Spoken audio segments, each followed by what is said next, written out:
Title changes, street fight chaos, and Oba Femi survives. Roadblock, if I'm going to give a word for it, was awesome. Title changes, brutal fights, and an absolute war inside Madison Square Garden. Stephanie Vaquer shocked the world. New NXT Women's Champion, double champ on the women's side of NXT. Oba Femi and Moose tore the house down for the NXT Championship. Javon Evans and Ethan Page went to war in New York City in that street fight. And the Hardy Boyz retained against Fraxiom in a high-flying classic, proving, let's be fair, they've still got it. Before we break it all down, hit that like button, hit subscribe. We are on the road to 1,000 subscribers. Share the video. And if you love WWE, AEW, and everything pro wrestling, make sure you're here with us each and every week for the burning truth. And it's a bit early to be shouting like that. So let's get into it. What I want to talk about first, well, I suppose Stephanie Vaquer winning the NXT Women's Championship. Giulia falls, huge news.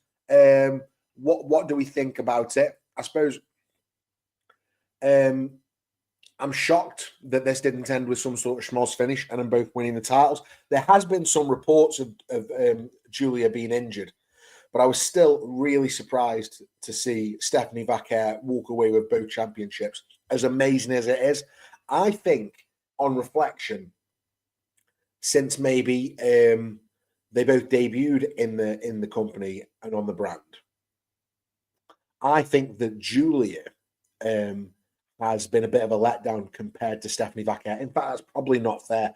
I think Stephanie Vaquer has just outshone Giulia. And that's through no fault of Giulia's. I just think it's been difficult to compete with Stephanie Vaquer. She's managed to get a lot of traction really quickly, and that's really helpful for her. But I mean, let's talk about it briefly. So Stephanie Vaquer and Giulia, they went all out. Brutal kicks, submissions, high impact moves.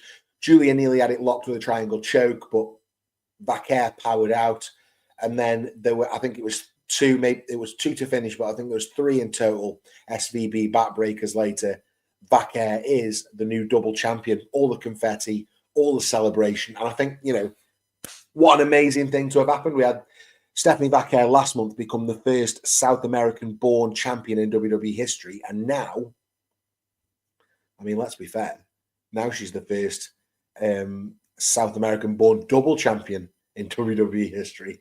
So making history there. But also, I think this is the first time we've had somebody hold the North American and NXT championship on the women's side simultaneously. I don't think that's happened before, so that's cool in itself.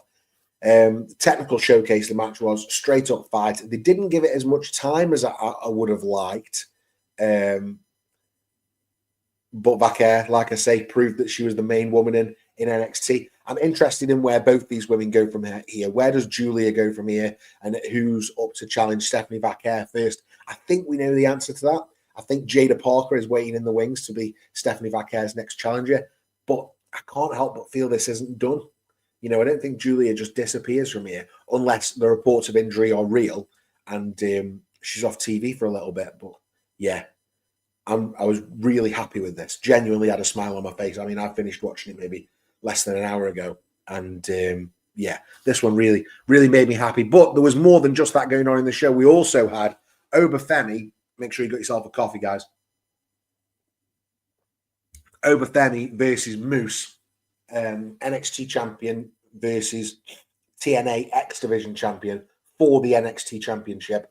One of the best big man matches I've ever seen. And my notes say in NXT history, but actually it's one of the best big men matches I've ever seen. Oba Femi defending the championship. It was a brutal war. Moose chokeslammed Femi through the commentary table. Massive spear. Femi kicks out at 2.99999.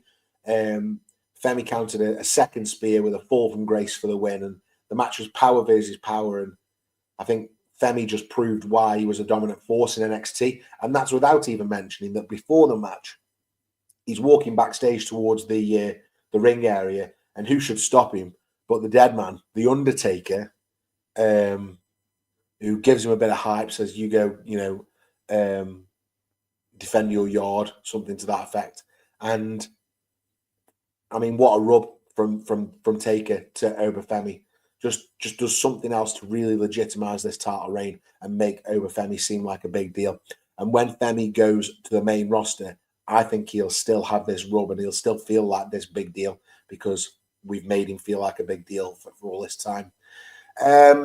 What else happened on the show? Let's talk about my favorite part of NXT. Now, every week I say NXT's got the best women's division in the world, and I honestly believe that. But my favorite wrestler isn't in the women's division. My favorite wrestler in NXT is Javon Evans, and it's hard not to be, right? I keep talking about it, but he's got like this sort of Jeff Hardy charisma that you can't quite put your finger on what it quite is, but you know it's special and it makes him special, really likable quality. And Javon Evans has got that. So he was out here wrestling Ethan Page in this New York City street fight. You know it was a street fight because they were both wearing like street clothes with knee pads over the top. And it was carnage, to be fair. They did some really cool stuff with a couple of chairs, you know, setting them up and then bumping on them, etc. Suplexes on him. There was a brilliant, insane spot actually where Javon Evans dived from the inside to the outside. Ethan Page was on the apron and he caught him in a cutter and Javon put Page through a table that was sort of set between the apron and the announce table. So that was really cool. Following that, then he also hit a massive dive and ended up sending them both over the announce table. It was pure chaos, brilliant stuff. Page hit Ego's edge, but Javon Evans, he refused to die. And then eventually we got to the point where Evans hit a springboard cutter with a chair around Page's neck for the win. So Evans looked like a true star here. Page remains, I think, one of the best villains in NXT. Really enjoying his work. But yeah, we got that amazing street fight. I'm hoping that's the end for this rivalry as well, and we can move on. I mean, I'm not against having one more match, but I just want to see Ethan Page maybe move into the title picture, and Javon Evans, he should be looking for North American gold for me. You know, you think about Javon Evans versus Sean Spears, it just makes sense in my head. I don't know about you. On Sean Spears, actually, they named his faction on Roadblock. He's calling them the Culling, it sounds like. So we'll have more info on the Culling as the weeks go on. What else did we have? We had the Hardy Boyz retaining against Fraxiom, high speed, high flying, the TNA Tag Team title match. The TNA Tag Team Champions, the Hardys, versus the NXT Tag Team Champions, Fraxiom, that's Axiom, and Nathan Frazier. And I was surprised it was the TNA Tag Team titles and not the NXT, but I'm not mad about it because it was, at that point, you know the Hardy Boyz are going to get the win. Fraxiom pushed the Hardys to the limit, crazy dives, counters, everything you would expect from this match. But Twist of Fate and Swanton Bomb, classic combo, gave Matt and Jeff the win. And nobody suffered from this. You know, Fraxiom looked amazing, but the Hardys just proved that they've still got it and they're still a very, very special tag team. Not one of my favorites when I was growing up. I was much more about Edge and Christian and the Dudleys, but you can't deny that the Hardy Boyz are, you know, first ballot Hall of Famers. Really, really quality team, and they proved it there tonight. What else? Trick Williams, Eddy Thorpe. I think it's fair to say Underground is on. So Trick Williams attacked Eddy Thorpe while he was getting injured. They had a little brawl, and Underground is coming, I believe, next week. The Underground match between Trick Williams and Eddy Thorpe. It's going to be Trick's toughest test yet, I think. You've got to remember that Trick Williams lost the strap match that we all expected him to win not so long ago with Eddy Thorpe. Eddy Thorpe pulled it out and beat Trick. And I know we're sort of playing for time with Trick. He's probably going to go up to the main roster following WrestleMania. We're just trying to get there. But I mean, giving Eddy Thorpe this rub's been quite nice. But I think this one, Trick needs the win. So Trick needs to beat Eddy Thorpe next week in Underground. But yeah, there was a little segment there for that. Nothing too exciting. What really happened that was exciting was Jordynne Grace dominating Roxanne Perez, and she did. Perez just come off an amazing Royal Rumble performance, followed by an amazing Elimination Chamber performance, a huge NXT Women's title reign. But it was time to put over the next generation for NXT. So Perez targeted Gracie's knee, couldn't keep her down. The Juggernaut powered through and hit the Juggernaut driver for the win in the end. And this felt like Perez's NXT farewell. She's been on the main roster regularly. I imagine that's where she's going to stay now.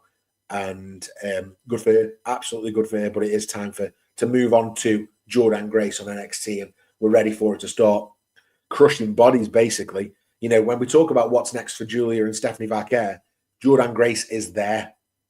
They just all seem to be on the same side of the heel-face divide. So, interesting to see where we go next. Confirmed matches for next week. Really excited about this. The WWE United States Championship, it will be defended on NXT next week. Chelsea Green defends against Sol Rucker. Obviously, Sol Rucker got that pinfall victory in the tag match over Chelsea Green last week. I think it was Sol Rucker and Zarya versus Chelsea Green and Piper Niven. Well, now Sol Rucker gets that title match next week on NXT. Really looking forward to that. I like that we've got these main roster guys popping down. We've just had Bayley for a good few weeks. I think we had her for 4 or 5 weeks on the bounce. And now Chelsea Green coming and doing a bit on NXT as well. We've had Austin Theory and Grayson Waller recently as well. It's nice to just give a little bit of a rub there. And then we've got the underground match, Trick Williams versus Eddy Thorpe, which is, you know, incoming. And I'm unsure what to expect there. I suppose I'm just hoping. Not a big fan of these underground matches, so I'm just hoping that it's not crap. I'm just hoping it's not rubbish. Final thoughts. What can I say about Roadblock? NXT delivered big time here. Stephanie Vaquer winning the women's title, well deserved. Femi and Moose was a war, and it was epic. Javon Evans proved that he's a future main eventer for the NXT brand. Letdowns, Giulia's reign ending without a major feud. Where does she go now? Just a bit, what are we doing with Giulia? And Moose losing clean, I suppose, if we want to talk about that, just was this his only NXT appearance? Is he going to slink back to to TNA now and we're not going to talk about it? Or, you know, is he going to stick around for a little bit? Are we going to get somebody else from TNA turn up next week for Oba Femi or for anybody on the NXT roster?